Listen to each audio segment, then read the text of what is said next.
Hi, I'm Heather from here booktubes, and today is a standalone video about my favorite book series. This is about the first book, The Thief, which is the first in the Queen's Thief series by Megan Whalen Turner. There will be a spoiler-free section, a section with spoilers for this book, and a section with spoilers for the entire series if you have read the whole thing. This is a book that is difficult to talk about without spoilers because most of the reasons why you will like this book or most of the things that are intriguing about this book are actually spoilers and you don't find out until after the twist. So I first read this book as a young teenager and the synopsis is pretty direct. I can steal anything. After Jen's bragging lands him in the king's prison, the chances of escape look slim. And the king's scholar, the Magus, needs the thief's skill for a seemingly impossible task to steal a hidden treasure from another land. To the Magus, Jen is just a tool. But Jen is a trickster and a survivor with a plan of his own. So you have the king's advisor, you have the thief, you have an older soldier, and two other teen boys. The thief is a teen of unknown age. Magus is basically the right-hand advisor of the King of Sunis, which is one of 3 countries on this little section of land. And we are going to travel across all 3 countries to steal this thing. So we have the Kingdom of Sunis, where we start out. We have the Kingdom of Edis, which is a mountain country that divides the 3 countries because of their passes being easily defensible. And then you have the Kingdom of Atolia, which is where our treasure is. So the Magus is the right hand of the king, and he specifically wants this treasure to force the Queen of Edis to marry his king, the King of Sunis. A lot is riding on this mission, including the approval of the king, but also the future stability of the kingdom, so no one should get in the Magus's way to prevent this being found. A huge theme of this book and the series overall, but particularly in this first book, since that's what we're talking about, is that there's no such thing as an unimportant person. The Magus views Jen, the thief, as dispensable and nothing more than a tool. He's not dispensable right now. He needs him, but he only needs his skill, and he doesn't really view him as a equal or as a full person or as someone worthy of his respect in a lot of ways. But as you all know, you can't dismiss someone just because of their class, the reputation, the impression that they've given you, their seeming intelligence or abilities, their age or race. We have so many different prejudices, and like all of humans, the characters in this book do as well. And that is not the sum of a person. Your impression of them is never everything that they are. You've got this elderly scholar, an older soldier, and these 3 teen boys, and no one treats the thief well. There are varying degrees of abuse that he endures on this journey. Nothing truly horrific is going to happen, so you don't have to be worried about that.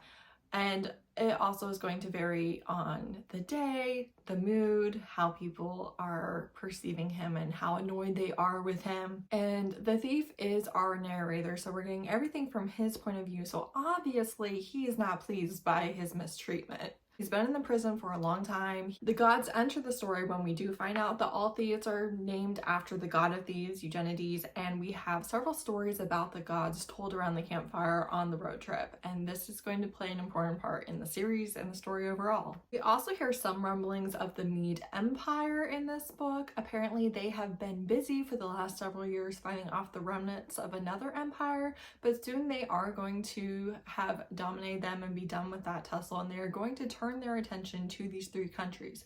And when that happens, these 3 countries only stand a chance if they are united. And that is the Magus's true goal here, is to prevent the invasion of the Mede Empire, because these 3 countries have been invaded before by other empires, and it was not easy, obviously, to gain their independence. So we watched the dynamics of these 5 characters on the road trip to go to this impossible heist, a heist that only the Magus really knows the details of. The soldier doesn't, the thief doesn't, and the other boys don't either. The boys are nobles who obviously look down on Jen. So we watch their dynamics, we watch them measuring each other and the reactions that they have to learning more information about one another, and we slowly but surely and stealthily make our way through these countries to get to this unknown place. And that's really about all that I can say without the spoilers.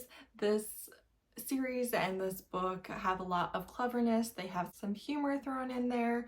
There is no romance in this book, but there will be romance later in the series. Excellent writing, great characters, and this is a road trip with a heist. That is it for the spoiler-free section. Here is spoilers for this book, The Thief.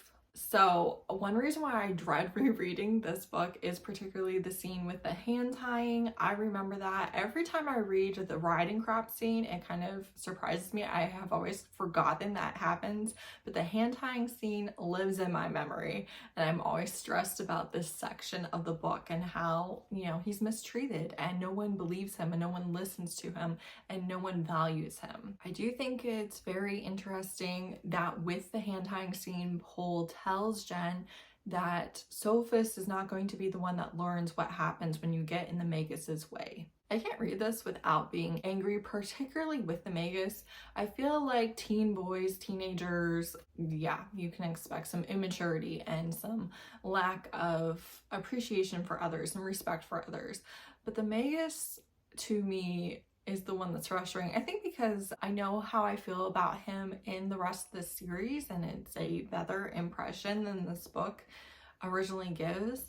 And it's just like, why are you being so full of yourself with a literal teenager? Like, calm down. Particularly the way that the Magus treats Jen as nothing more than a tool, an animal, something to be used and then discarded, is really upsetting. I think probably because we get it from the point of view of Jen, but still, like, it just is bothersome to me. I find it interesting how early in the book we kind of do have the heist. You have a lot of story left after the actual heist. I think that the temple is so incredibly clever, the door of obsidian and the way that he meets the gods, the way that he believes in the gods now after personally meeting them, and also how the false or the religion without true faith still bothers him. It feels meaningless to him that the temples are full of just motherings and not actual true faith. Even though he wasn't a believer, believing makes him even more angry about the pointlessness of the way that people treat religion. Since the gods are real and the stone is real, I think that is interesting how the stone gives him immortality and is the only way that he actually survives to get home. I don't know if you all picked up on that, but that is very much what happened with when he was stabbed with the sword and surviving in the prison and the escape and all of that. He was given extra strength and immortality by the stone. I love this scene and have always loved the scene where he tucks the stone up in his braid, is just sitting in a tree there, and how he carries it for days and days and days, just stuck up in his hair until he can reach his queen. With the temple, I like the obsidian doorway. Obviously, the overwhelming terror is a part of the temple and is a part of keeping everyone away from finding the stone. And as they're traveling away from the temple with the horses and their complete silence, Jen has his first answered prayer directly from the gods and is disturbed. Once they are in the Aetolian prison, I really like that the Magus admits that he was wrong and apologizes immediately to Jen, even when he thinks that Jen is about to die and is of no further use to him. He has truly changed his opinion of him. It does make me sad that Pole dies in this. As far as Ambiades dying, like, good riddance. Obviously didn't like him, although it's sad when people are manipulated and taken advantage of. One thing that I like in the prison is the way that Sophus will not shut up while they are escaping. And then of course on the journey out, how Eugenides gets the same type of scar that his god has, the little white feather scar on his cheek as a sign of approval from his god. With the stone, he particularly knows that the Queen of Aetolia wants him back and that he needs to rush and he needs to get out of Aetolia. When he gets to Eddis and being taken to the Queen of Eddis, and Sophus and the Magus find out that he is the Queen's thief, the cousin of the Queen, someone who ranks just as high or higher than them and who was manipulating them the entire time. I also like by this time that these two that are left with him have some real camaraderie and rapport with him, and they are just impressed and appreciative of who he is and his skills rather than angry. I also like the reveal that he is the son of the Minister of War and the Queen Thief. And I love that he crowns his queen, his favorite cousin, and someone that, you know, he really values in his life and the person who got him through. Love the reveal that Sophus is the heir of Sunis. I love the fact that Jen did not know that, so he's not like, you know, all-knowing, all-powerful. He delivered a coup to his queen without even being aware quite of the significance of it. I love that the book was written by Jen. We get some insider information about the plans that he had before he even went to prison, before he even left Edis. And I just love the way that this story is told and kind of the reveals that he gives to us. That is the end of the spoilers for only this book. I'm going to use some of my highlights from this book to talk about spoilers for the entire series. There are a lot of spoilers for the entire series, so don't spoil yourself if you haven't read through the other books yet. Wait and come back to this. Okay, right at 1% of the book, we have I reviewed over and over the plans that had seemed so straightforward before I arrived in jail. And I swore to myself and every god I knew that if I got out alive, I would never, never, never take any risks that were so abysmally stupid again. So right at the beginning, we're told that he has some plans, and yet you kind of discount that, right? Then this is the Magus talking to him right when he pulls him out of the prison to talk to him. It's too bad for you that intelligence does not always attend gifts such as yours. Unfortunate for me that it is not your intelligence I am interested in, but your skill. If you are as good as you say you are, I repeated myself, I can steal anything. So right away you have the Magus thinking that he is not the brightest tool in the shed since he got caught and thrown in prison for stealing the king's seal. Accept myself out of the king's prison, I agreed. Don't try to be smart, the Magus shook his head. You don't pretend well. I opened my mouth to say something I shouldn't have, but he went on. So we have Jen. He mentions quite a few times in this book about how not being able to keep his mouth shut has gotten him in so many of his difficulties, and you see him having to actively pretend like he's not good at a lot of things throughout this entire book, and having to reduce his ego and keep it in check in order to not ruin everything by refuting the things that he's accused of. I remembered that I had been brought along as a useful sort of tool and not a human being at all. And then this is Magus talking about the Queen of Edis. She is not so secure on her throne that she can risk offending her people's gods. No woman could be. So right here we get the first part of this series where the women rulers are so underestimated, unappreciated, and not considered as much of a threat, and that they need a man at their side. And of course we're going to see how silly of a prejudice that turns out to be. I like to watch him, the Magus, lose his temper and then regain it when he remembered that I was supposed to be beneath his contempt. We have so many interesting parts of the stories about the gods and about the creation of humans and how Eugenides, the god of thieves, came to be what he is. The Magus is again talking, and again we see a lot of prejudice. It often happens that immigrants, like your mother, can't remember parts of the original, so they make things up and then forget that the story was ever different. Many of these myths were created by great storytellers centuries ago, and it is inevitable that in the hands of common people they get debased. My mother never debased anything in her entire life, I said hotly. Oh, don't be offended, the Magus said. I'm sure she never meant to, but your mother wasn't educated. Uneducated people rarely know much about the things they talk about every day. She probably never even knew that your name, Jen, comes from the longer name Eugenides. She did too, I insisted. You're the one that doesn't know anything. You never knew my mother, and you don't know anything about her. Don't be silly. Of course I know about her. She fell from a 4th-story window and died when you were 10 years old. This is the first time that we see Jen actually getting his feelings hurt. And again, it's the Magus just being dismissive of anyone who doesn't have the learning and the class and the skill that he does. Maybe I'm wrong. Maybe Jen is a family name. The title of King's Thief is a hereditary one now in Edis, and I think the current thief is named Eugenides. Maybe you're related, a cousin perhaps, to someone exalted, he snickered. The way that he says exactly the right thing and Eugenides does not give it away, even though he almost does. 27% in the book, he tells us exactly who Eugenides is without knowing it. I love these. I love these. These Easter eggs. Eugenides, I nearly stuttered, was the god of thieves. We are all named after him. Are you really named after the god of thieves? I am. Well, how could they tell what you were going to be when you were just a baby? How did they know what you were going to be when you were a baby? My father was a duke, so my mother was a thief. So you would have to grow up to be one too? Most of the people in my family thought so. My father wanted me to be a soldier, but he's been disappointed. The way that just is so important to the entire series, to who Eugenides is as a character, to his skills, to all of that. It's just so good.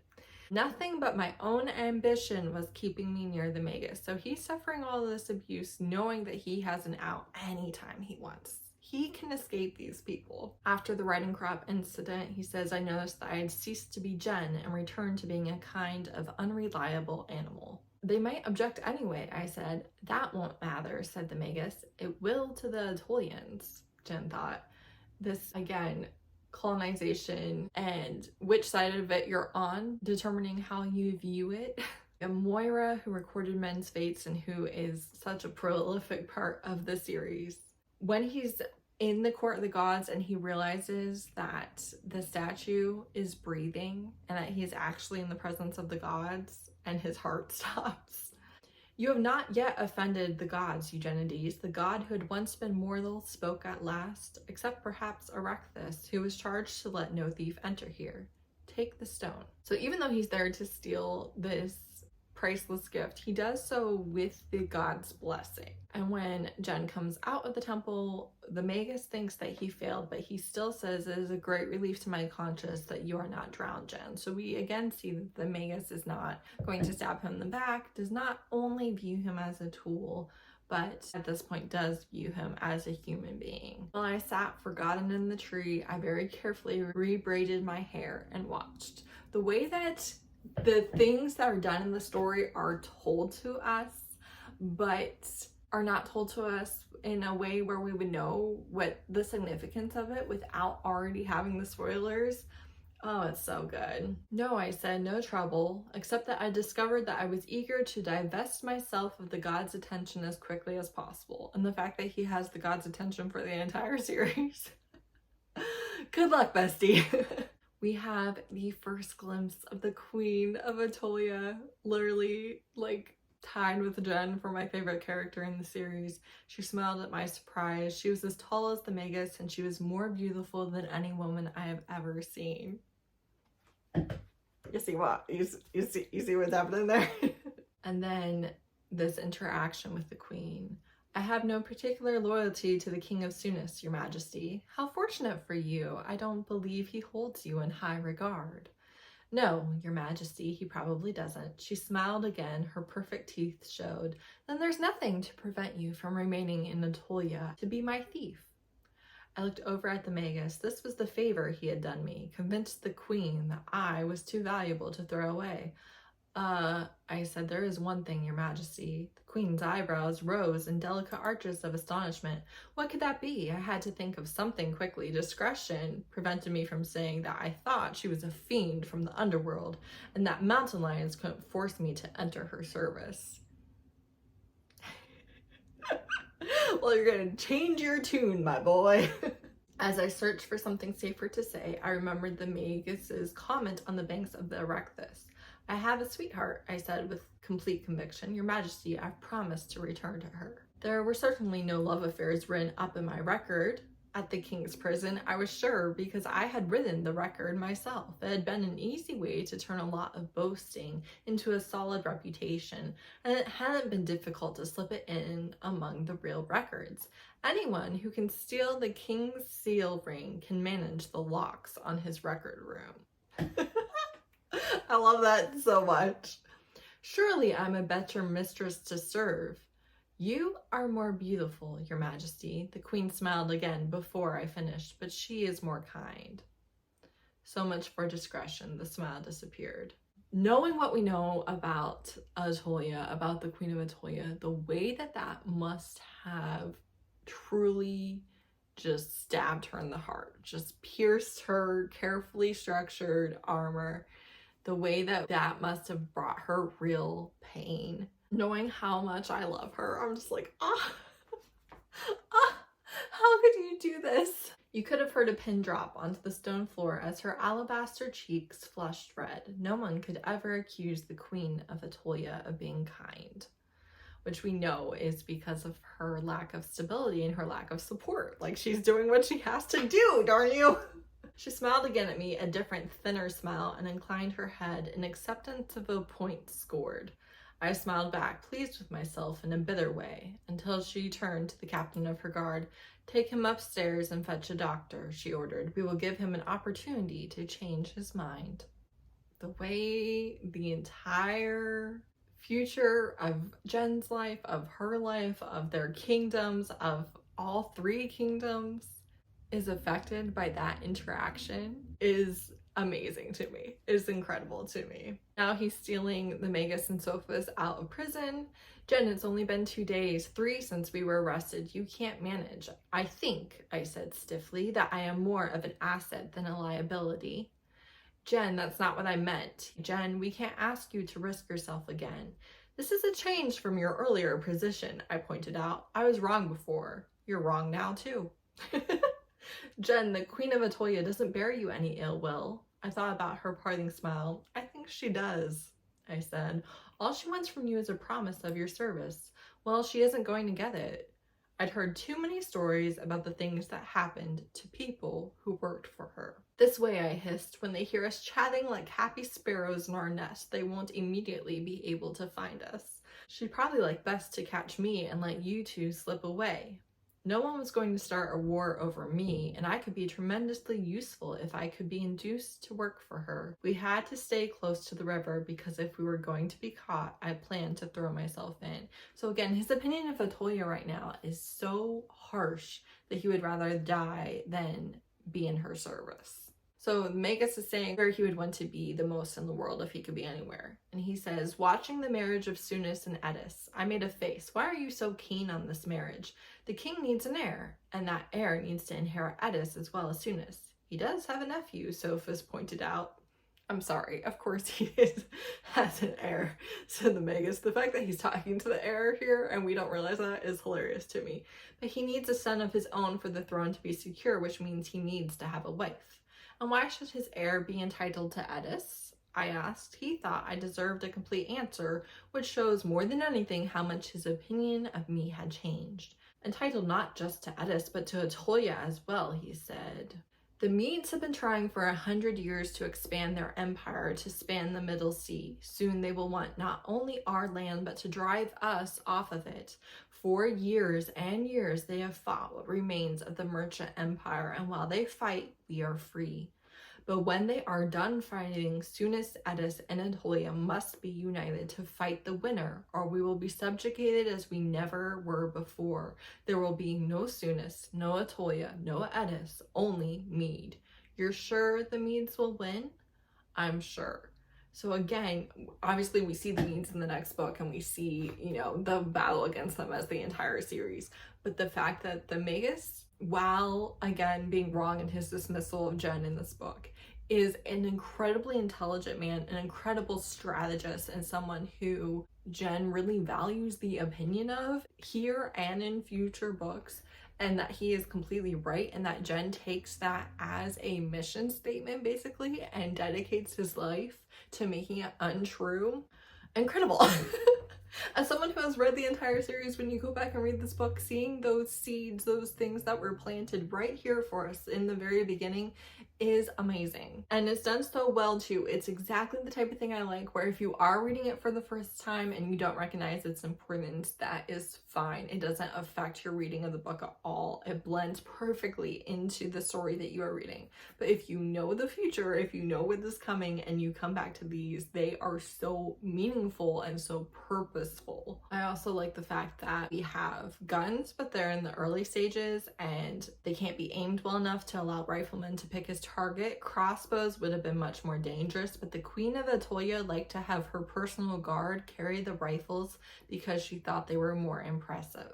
"What do you hear?" I asked. "Hoofbeats." We crossed over the bridge and walked directly into the arms of the soldiers waiting there. The first time I read this, and I thought that they were captured again, the twist, it's amazing. So we get more about how Jem planned it from the beginning, about how he hates horses, about how he is so skilled with the sword that his hatred and lack of skill with horses was still not enough to convince his father that he couldn't be a soldier. What did the message say? Oh, I believe that Atolia sends best wishes that the queen's thief is well and hopes that she will have a chance to entertain him for a longer period sometime in the future.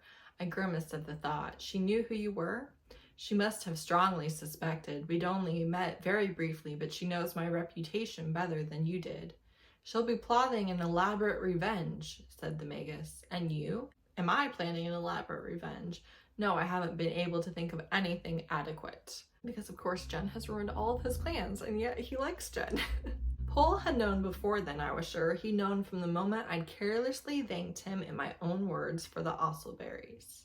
Pole's orders were to keep Sophus safe and to bring back the gift. Bringing back the queen's thief of Eddis hadn't been mentioned, I'm sure, and Pole must not have seen any reason to overreach his orders.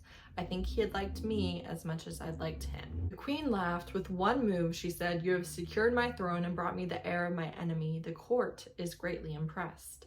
It would be the first time for most of them, I thought. I believe, she said, I will extract a few concessions from Souness before I send his nephew home. She smiled at Sophus, and he blushed. As he smiled back, she had that effect on most people, not just Sophus. A smile from her made anyone's blood warmer. There was good reason for the Magus to want her as queen of his own country. And then you have his cousins and aunts and uncles still just viewing him as lesser than when he's going to become the most powerful person on the continent. You should never be unkind to someone because you think that they are beneath your notice. But first you will tell me everything, the Queen of Eddis said.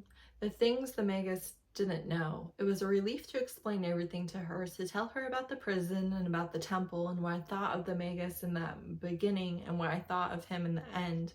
In the months since then, I have written it down. I will show it to her soon and see what she thinks. Maybe I will send a copy down to the Magus. So, Sophus thinks you're going to marry me. Well, I think you're going to marry Sophus. I might. We'll see what he's like when he grows up. I think Sophus might be happy here. Anyone lucky enough to be married to you would count his blessings. Flatterer, not at all. Eugenides. Thank you, thief. You're welcome, my queen. And of course, we do have Sophus marrying Eddis when he's older, and we do have Jen marrying Atolia when he's older, and we have 2 love matches of rulers, of alliances, with the woman being older and more powerful than her husband, and the husband being desperately in love with his wife. And I love that. That's it. That's all my spoilery for everything thoughts on the thief and the seeds that we got here. And I just truly love the way that this sets up the rest of the series. It's so good. One of the best of all time. If you want to discuss this book, the live show is this Saturday. I look forward to continuing the series and doing these videos for every single book. I'm sure if you're here that you have read and loved this series, and I have read and loved this series, so feel free to talk to me about it. Thanks so much for watching. Bye.